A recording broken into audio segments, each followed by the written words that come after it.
Аз съм Марияна. Аз съм Иво. Аз съм Стоил. Кажи на колко си годинки? 1, 2, 3, 4. 4 годинки. И Стоил е в нашето семейство от 4 години.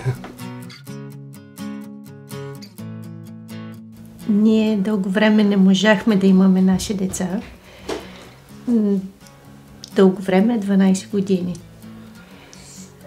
Опитахме различни варианти, в общи линии всичко, което съвременната медицина предлага като помощ.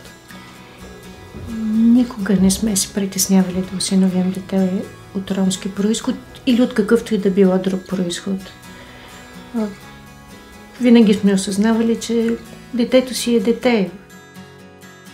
Човек, ако е различен, се сблъсква с определени трудности, определени предразсъдъци, определени трудности на отхвърляне и мислим в тая насока, как ще се реализира той.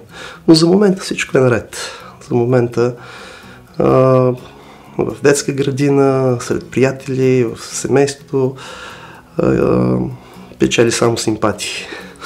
Като пита Стоил защо, мамо, защо ме обичаш, тати, защо ме обичаш? Отговор е, защото си нашето дете. Да.